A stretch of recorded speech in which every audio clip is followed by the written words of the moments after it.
Hello, hello, hello, and welcome. I just want to start by thanking you all for being here, for appreciating this podcast and the space that I've opened up to share these wonderful people with you. I am feeling so calm and serene, which, is not always my natural state, if you know me personally, but I am with one of the angels on earth, Janette Stuart, who is the Emissary of Joy. And Janette and I have been friends for a couple years now, doing some intense writing together when we first met and started spending time with one another, learning how to write an ultimate guide blog, which is intense if you've never done such a thing. But both of us have. And Janette came on tonight and she's going to talk to us about angelic self care. And if you've been here for a minute and you've heard me talk, I am obsessed with self care, believe in radical self care. So anytime somebody wants to have a conversation with me about self-care, I'm in. So Janette, welcome. And thanks for being here on the podcast. Thank you so much, Kelly. It's an honor to be here and to talk to you about angelic self-care and your wonderful listeners. Yeah. And I just have to start by saying before we even came on, Janette was asking me, so how many of these podcasts have you done? What number is this? And I thought to myself, trying to add up the numbers in my head, I think it's 22. And we were both like, ooh, that's a good number. So she pulled out her book to figure out what does the 22 mean, and I want you all to go and look it up and see what it means. But it definitely landed on my heart. I love the number 2. And so angelic self-care maybe isn't something that people have heard of or have talked about before. I'm blessed to have spent some really nice time with you over the past couple years, so I know where your heart is coming from.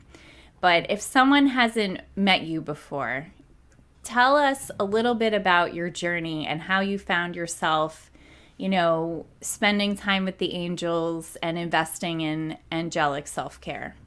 Okay.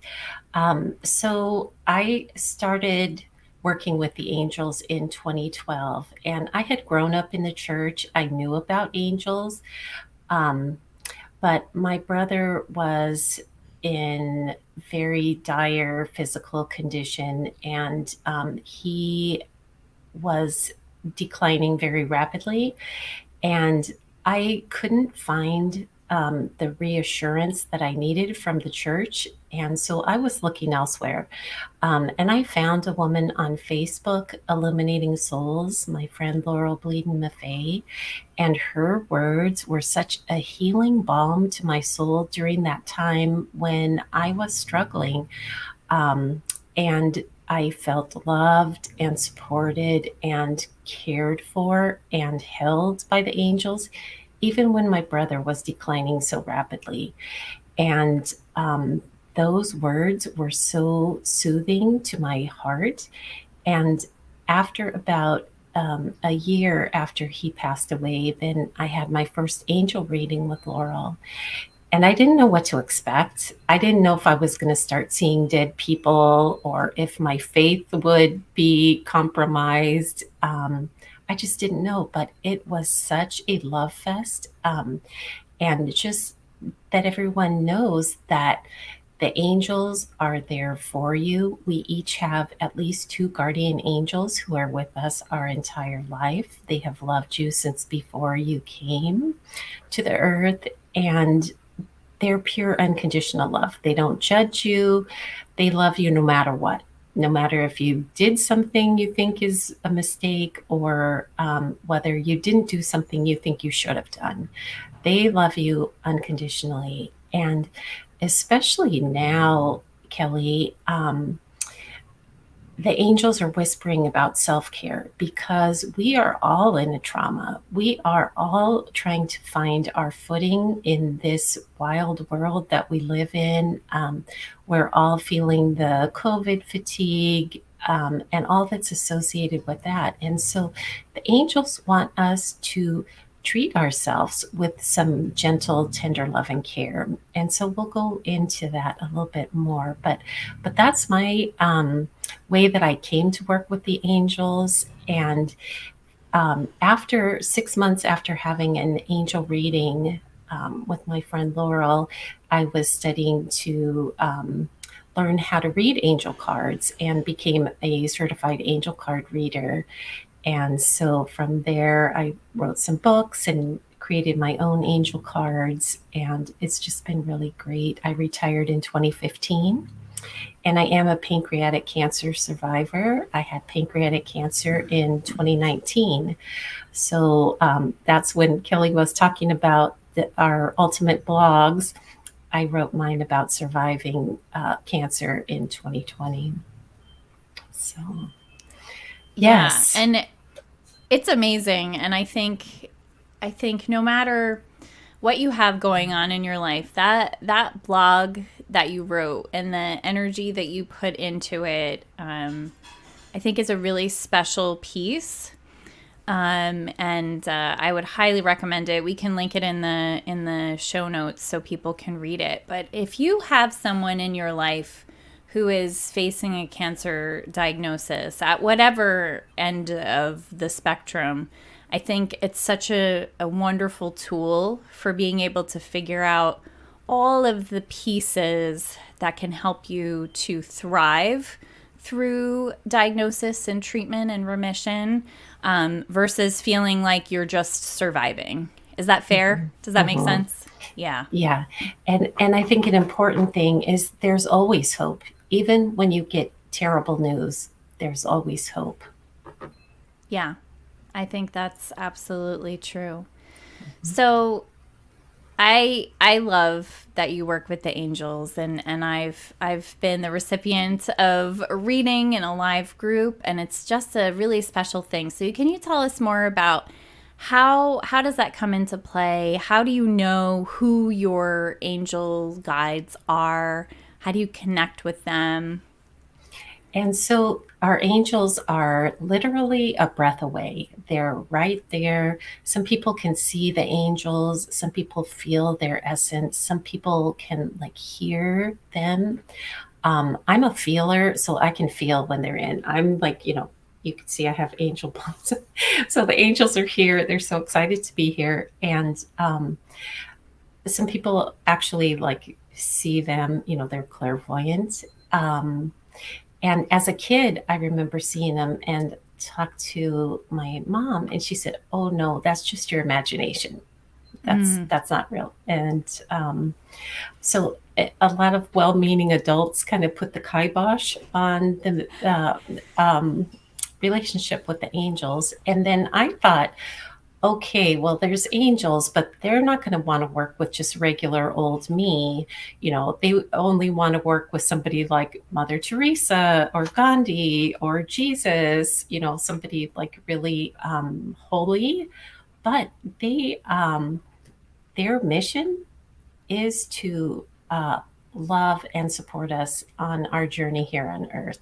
And so you always have a team, whether you believe it or not, or whether you're uncertain or unsure, they're right there. And so you just need to ask for their help. Since we have free will and we have dominion over our life, we need to ask for their help. And they give us little signs, they give us breadcrumbs along the way.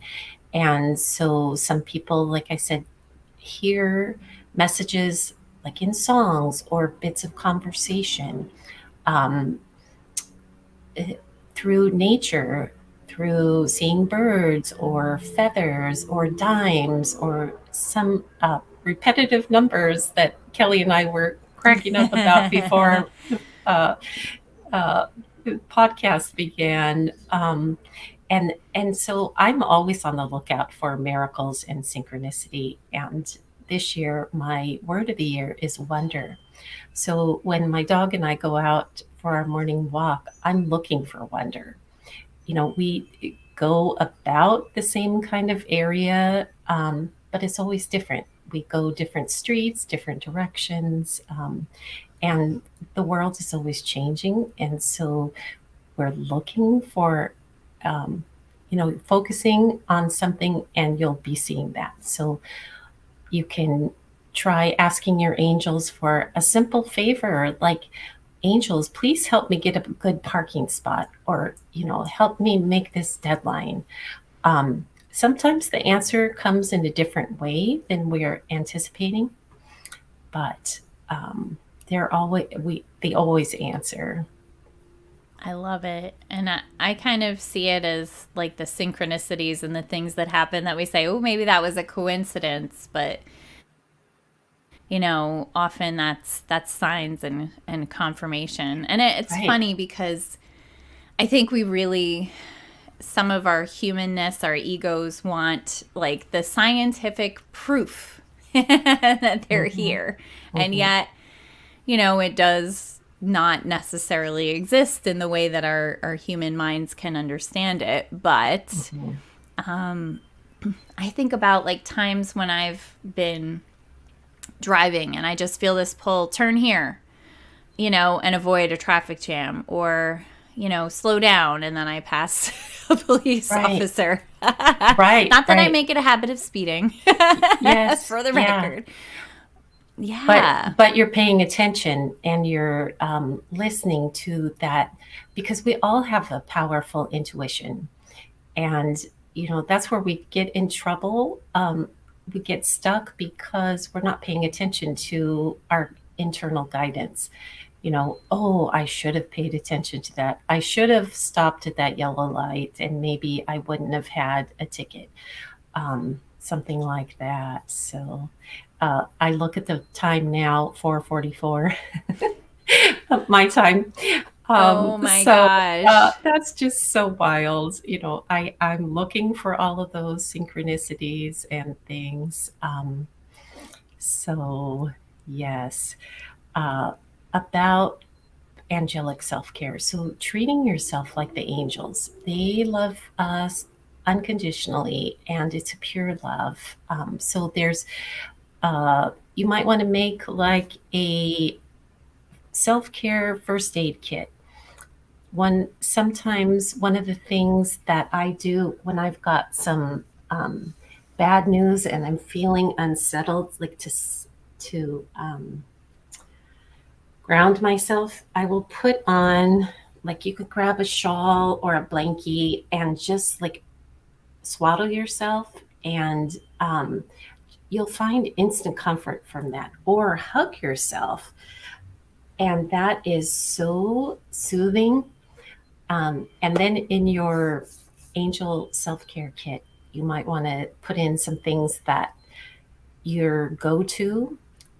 So if you love chocolate, and you like just need a piece of chocolate, and then everything's going to be okay before you move forward, you might want to have a little box or a drawer where these things are just for you, ready.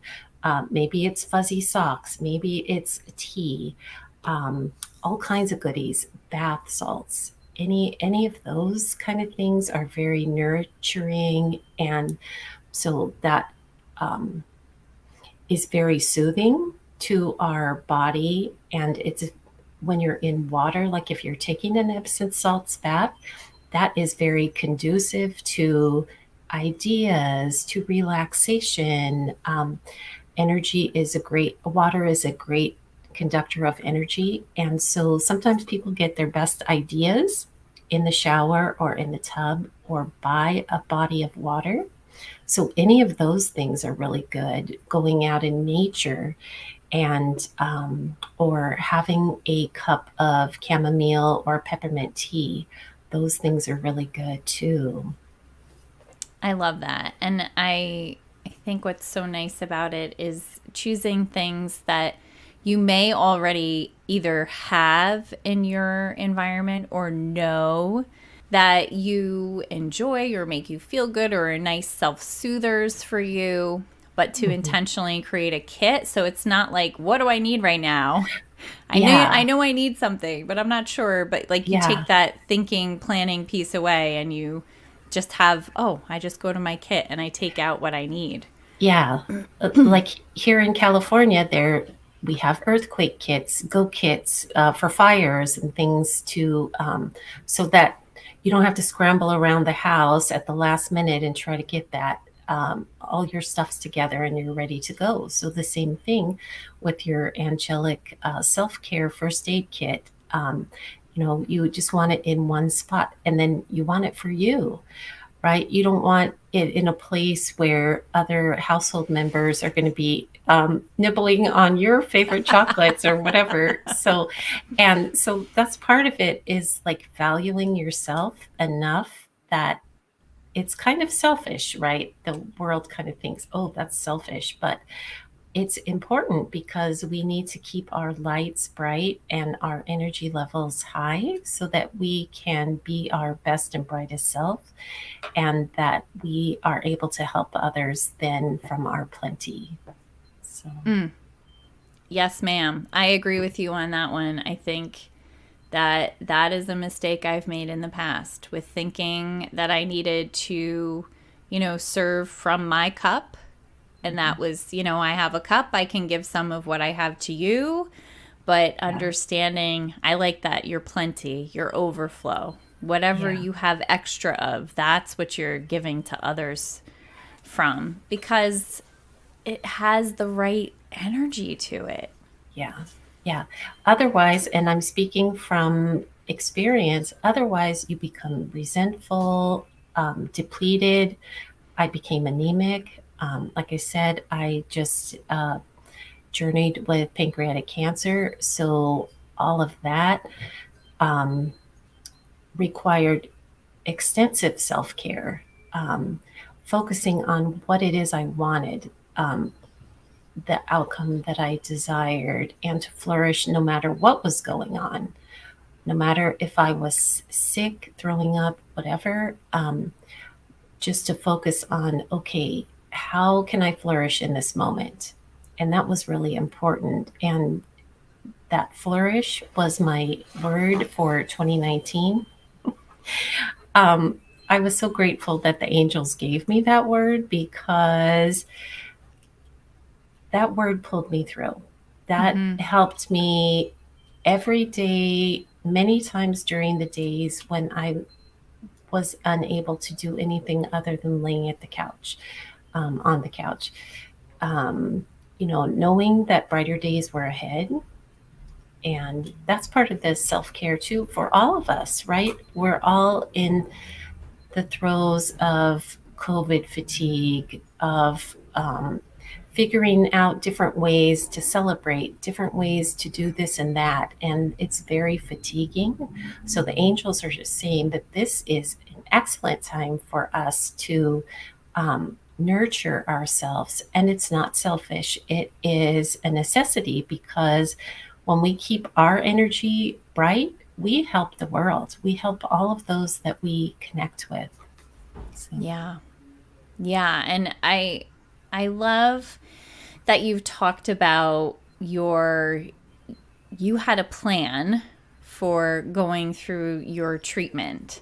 And it wasn't about, your chemotherapy or radiation or medications you were taking, but it was something a little more special than that. Can you share that? I think people would love to hear what you did. It's amazing. well, um,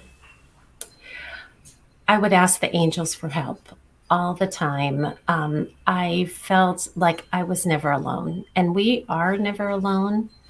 So the angels gave me the message that I was going to be okay, and that cancer would be with me for a season, but her lessons would last a lifetime. And so I've done a lot of writing about it and sharing about it, because it's such a miracle that I am thriving with such a dire diagnosis received. And one few weeks before I was scheduled to have my life-saving surgery, um, the angels gave me a vision overnight, and I drew it, what they showed me. So they showed me a healing journey, and I drew it. I don't have it with me at the moment, but it was saying that I was going to go on this healing journey, and um, it would involve chemo, it would involve the surgery, and then it would be thriving. And it didn't say chemo, surgery, chemo, thriving. And after I had my surgery, I had really good results. They were able to get the tumor, and no lymph nodes were involved. And I didn't want to have any more chemo. They got all that stuff out, and I was starting to feel pretty good at that time. My hair was starting to grow in, and they wanted to give me 4 more doses of chemo just because that's like the normal protocol to do 12. And it just didn't feel right to me. And my doctor was on vacation. And so the nurse practitioner was saying that that would be the protocol. And she said, although you're the patient and you can say what you want. And I said, I really feel strongly that I don't want to have more chemo after this. And can we just wait till the doctor gets back from vacation and ask him? And he was gone for 3 more weeks. And when he came back, I didn't really know what to expect, what he would say, but he came in and he said, first off, I recommend no more treatment. There's no evidence of disease, and just keep what you're doing. And I could hardly get out of there without walking on air. I mean, that was just like the best thing. I felt so much lighter and freer, right? I had that behind me, and now it's 3 years behind me. And so I'm just so blessed. Yeah, I think what I love so much about that is that you made this decision to go on a healing journey. It wasn't a cure, it wasn't a remission journey, it was a healing journey. Mm-hmm. And you were talking about intuition earlier. So your intuition was telling you, I don't need any more. Mm-hmm. In the face of, physicians who sometimes we can feel like they know best, they know better than we do. This is what they study, right. This is what they know. Right. And I almost wonder if the lesson there for all of us is sometimes you just have to trust your own intuition. And if mm-hmm. Janette can do it in the face of, a pancreatic cancer treatment and diagnosis, then couldn't we do it in other places in our lives? In with, what higher stakes are there? That's like as high as it gets. Yeah. Yeah, that is a great takeaway, Kelly. I think that's important for us to know.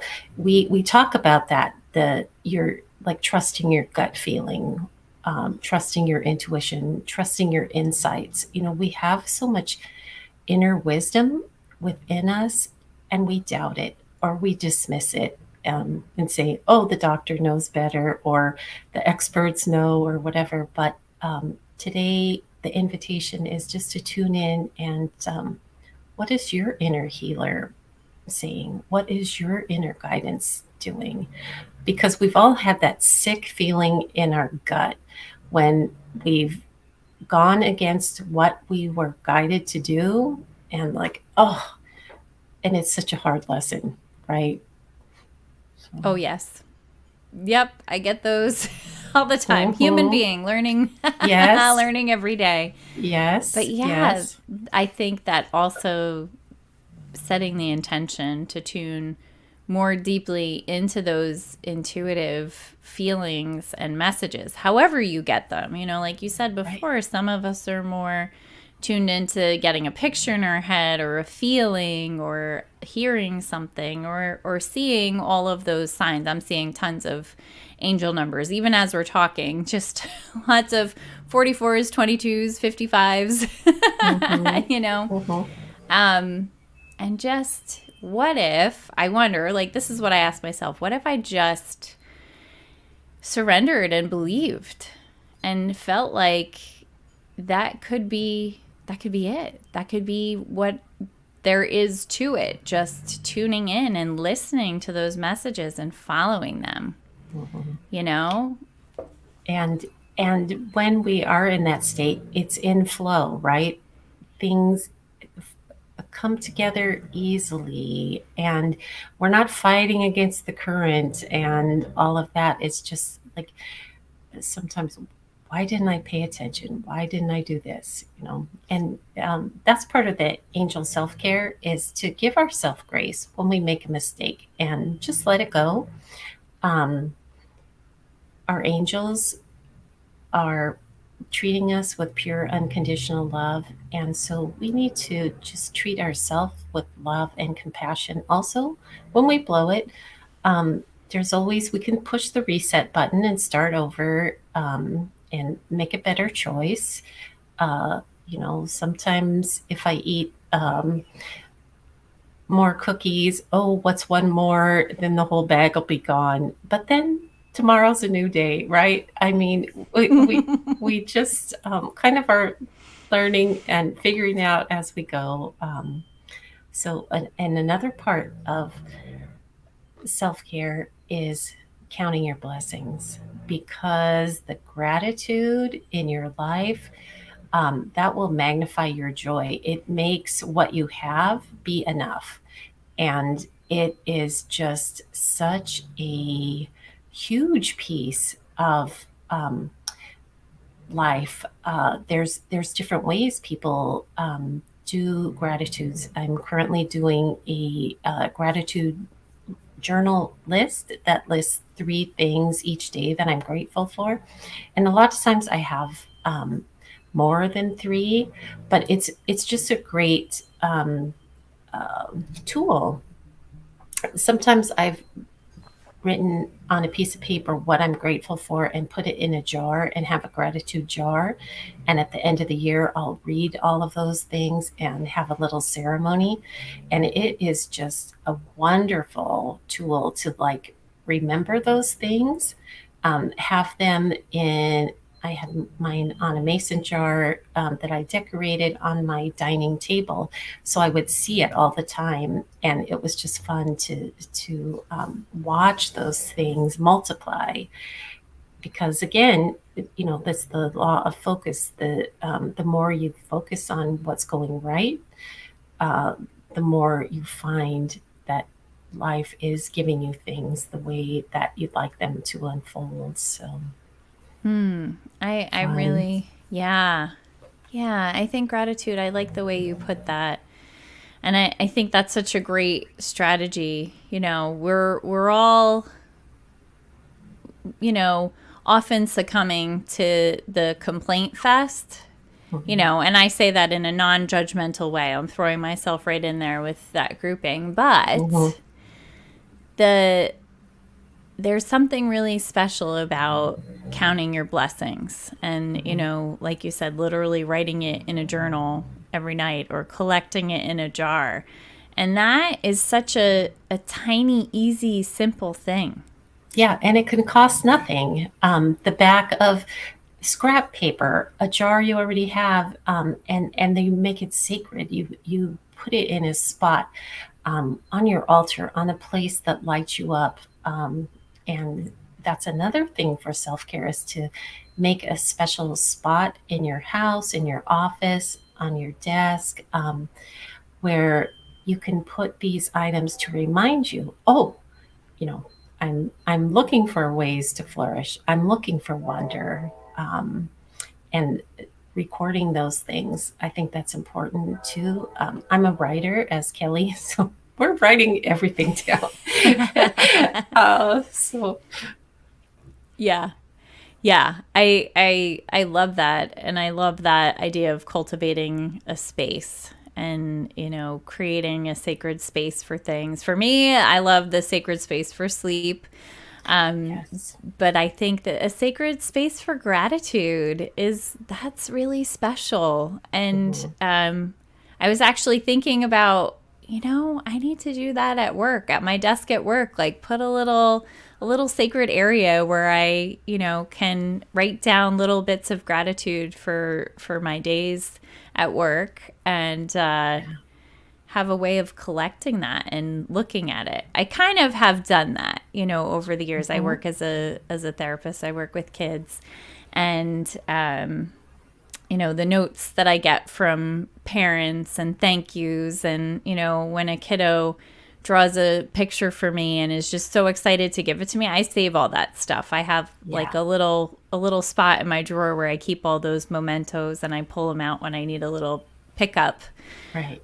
But Right. even just to track like something simple, like, having lunch outside with coworkers and laughing, and, Hmm. the Yes. little things that are really the things. They are the Right. things. Right. Exactly. Because the little things are the big things. Um, because that's the thing we miss the most when we aren't able to go outside and have lunch with a friend or coworker or something. When we were in lockdown, we missed that human connection, the giving of a hug, and the receiving of a hug. Those things. So Yeah. the swaddling yourself, is a great thing. Giving yourself a hug when you can't hug another, is a great self care tool as well. Yeah. I love that. So, how did you figure out who your angel guides were? Okay, so you can ask. Um, and I never knew that. I just knew I worked with the angels. I wasn't really sure. And I thought, okay, I knew that I would work with Archangel Raphael, who is the archangel, for healing and for travel. And so the color associated with Archangel, Raphael is green. So when I was in the hospital, I would see green lights on the little machines. And okay, I know you're here. Thank you. I'm not alone. I also knew Archangel Gabriel, who is the archangel that works with writers and authors, to deliver clear messages, speakers, things like that. Um, but I did ask who my angels were. And it's funny because I don't like talk to them like I would a friend. Like, hey, Kelly, what's up? You know, I just kind of know, okay, it's you guys. And then at certain times of our life, like I'm writing a chapter for a book that's coming out in July, and it's called Inspired Living. And I received an attunement to use as my tool to help people sit in the essence of Archangel Haniel, who is the angel of joy. And so her invitation is, okay, come bask in my energy and, ask your questions so that you can receive your answers in this loving, healing environment. Um, so I do a lot of reading, and journaling, things like that, Kelly, but not everybody likes to read or journal. Um, there's uh, websites, people can get oracle card readings a day. I post on my site memes of love and encouragement. And so also you could work with oracle cards, and that's what I did. And then I developed 3 decks. And so right now I just feel guided. We're going to pull one for the group. Oh, I love So it. this is my Drenched in Love deck that kind of goes with the newest book. Oops, sorry, which way? You That got way. That way. it. Opposite of what you feel. Um, Drenched in Love, which is a devotional. But the cards, there's 44 blessings on a card. So what do we need to know today? Okay, here we go, ladies and gentlemen. May I feel worthy and deserving of every blessing flowing to me always. Hmm. May I feel worthy and deserving of every blessing flowing to me always. So that's opening and allowing these messages of love and support to flow to us, not closing ourselves off, not thinking, oh, I'm too busy for this, or um, and Kelly spoke about being in the flow. And then we get the flow card. So, okay, angels, we see you, we hear you. So that's real fun. Let's see, I put it away. So I wanted to show you one more time. So, Kelly, do you have anything to say while I'm getting this card again? I am a huge fan of oracle cards. I think they're such a nice way to tune to your guides, to your inner self. Yeah. I tend to really enjoy cards like yours that are very uplifting and motivating. I think people kind of don't understand and see them as like dark or like a negative energy, but I find it's the opposite. It's like opportunity to think about the ways in which you can enlighten your life and Yeah. offer more to the world and give yourself some direction. And I will find that I will journal what's coming up as I'm meditating, and then I will pull cards that will directly relate to what I was channeling and writing about. And to me, that's a synchronicity, and that's like confirmation. It's like, yes, so this is what you should do. Right. And I will ask questions too. I will ask questions, specific guidance on things. It's like a nice way to actually open up the flow for me to sort of go from like how I'm feeling into like, so then what do I do? Yeah, to receive the guidance. That really was something that I would do every day. I would pull an oracle card, an angel card, and sometimes I was pulling cards like every 10 minutes, and that was when I was like doubting my inner wisdom. So some folks might relate to that also. So we had talked earlier about trusting our intuition and knowing. So sometimes I'll just ask for the guidance. What do I need to know today? But like Kelly said, this, like a message like this, is just a confirmation. Oh, okay. Remember, Janette, that you are worthy and deserving of every blessing flowing to you always. Okay, you can picture the angels kissing your forehead and enveloping you in their wings with that kind of love. And that's what I find. I probably have, I don't know how many decks, maybe 30. Oh my gosh, wow. So yeah, I have them. I have more than one dresser drawer full of them. So I have a lot, and there's always more coming. So, so yes, I love it. that's I love fun. it. Tools of the trade. Yes. Tools of the trade, they really are. And I just find it's a nice process. And I've also been told like I was helping my cousin, kind of like teaching her about them. And after I had taught her about a deck, I was like, and now I'm being told you need to take this deck with you. Oh, okay. The deck And she wanted to was go like, with her. so Yeah, she was like, yeah. okay. And I They was like, definitely have an energy. That's for sure. yeah.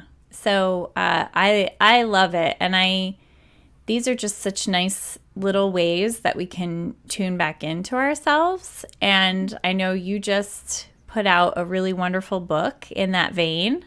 If you wanted to talk about that a little bit.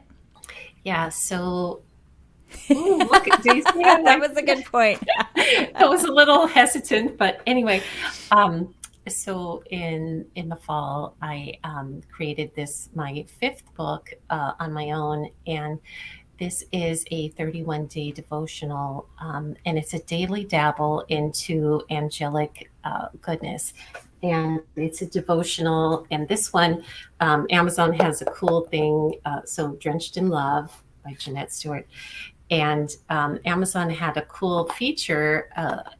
You could get your books printed in hardback. So I had to get a few of those. Um, but so, Kelly, what day of the month are you born? You don't have to tell me the month, but the day. The 28th. 28th. Okay. So here's the devotional for the 28th. May I allow myself the gift of laughter, which is a healing balm to me and others. Ah, laughter is such a wonderful gift. It knows no bounds or language barrier. It's an excellent medicine for our body, mind, and soul. Laughter triggers feel good hormones to tickle and delight every cell of your body with these natural chemical messengers. Laughter is contagious. You may want to check out some funny videos on YouTube. There is nothing more contagious than the pure joy of a baby unabashedly laughing.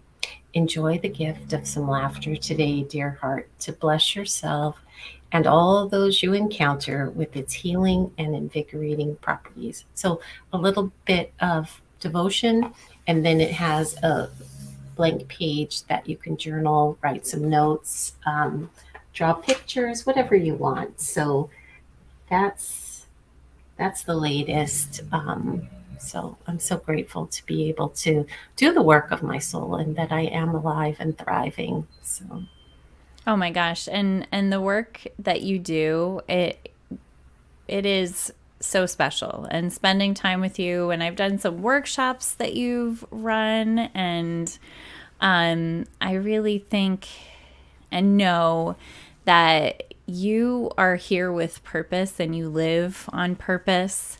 And just for you to be here to tell us to connect with our angels and to explain how simple and accessible it is, that it's right here right now for anybody. And you can certainly also be like Janette and I and start your own addiction to oracle cards.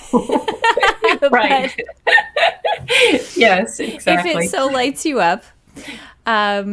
But I will be sure to link in the show notes all the places that people can connect with you, because I think the work that you're doing out there is just so special, and your heart is so tender. I really appreciate and always enjoy seeing what you post. I mean, a lot of us can say that we want to be positive forces in the world, but you are always doing just that effortlessly. So I really appreciate that, and I'm so grateful that you came to talk about angelic self-care. And I'm going to make my own little self-care kit for sure, and put Kelly's self-care kit. Kelly's, yeah. Your paws off.